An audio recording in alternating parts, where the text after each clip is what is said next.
হজে শয়তানকে প্রতীকীভাবে পাথর মারার স্থান জামারা। পবিত্র মক্কার মিনায় অবস্থিত এই জায়গাটি একসময় ছিল আতঙ্কের আরেক নাম। হজের মৌসুমে লাখো মানুষের ভিড়ে সেখানে প্রায় ঘটত ভয়াবহ দুর্ঘটনা। হুড়োহুড়ি আর পদদলিত হয়ে ঝরে যেত অসংখ্য প্রাণ। কিন্তু সেই মৃত্যুর মিছিল থামানোর পেছনে গুরুত্বপূর্ণ ভূমিকা রেখেছিলেন এক বাংলাদেশি প্রকৌশলী মোহাম্মদ ইব্রাহিম। তার দূরদর্শী পরিকল্পনায় বদলে দিয়েছে পুরো ব্যবস্থাপনা।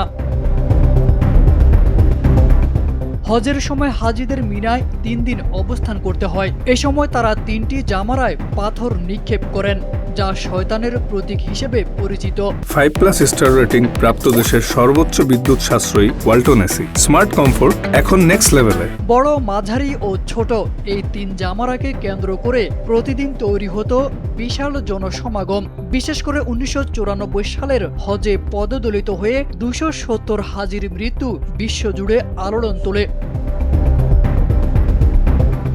সেই বছর স্ত্রীকে সঙ্গে নিয়ে হজ পালন করতে গিয়ে ভয়ঙ্কর এই দৃশ্য দেখেন প্রকৌশলী মোহাম্মদ ইব্রাহিম। দেশে ফিরে তিনি দুর্ঘটনা রোধে একটি যুগান্তকারী পরিকল্পনা তৈরি করেন। তার প্রস্তাবে ছিল জামারাগুলোকে বেড়া দিয়ে সংযুক্ত করা, রাস্তা প্রশস্ত করা, একমুখী চলাচলের ব্যবস্থা করা এবং প্রবেশ ও বের হওয়ার পথ আলাদা করে দেওয়া। পাশাপাশি হাজিদের জন্য পর্যাপ্ত দিক নির্দেশনামূলক সাইনবোর্ড স্থাপনের কথাও উল্লেখ করেন তিনি। বাংলাদেশ সরকারের মাধ্যমে সৌদি কর্তৃপক্ষের কাছে পৌঁছে যায় তার পরিকল্পনা। পরে সৌদি সরকার সেটি বাস্তবায়ন করে। পরিকল্পনার কার্যকারিতায় মুগ্ধ হয়ে সৌদি বাদশাহ ফাহাদ তাকে মহিবুল খায়ের উপাধিতে ভূষিত করেন। এমনকি পবিত্র মক্কায় প্রকল্প প্রধান হিসেবেও দায়িত্ব পালনের সুযোগ দেওয়া হয় তাকে।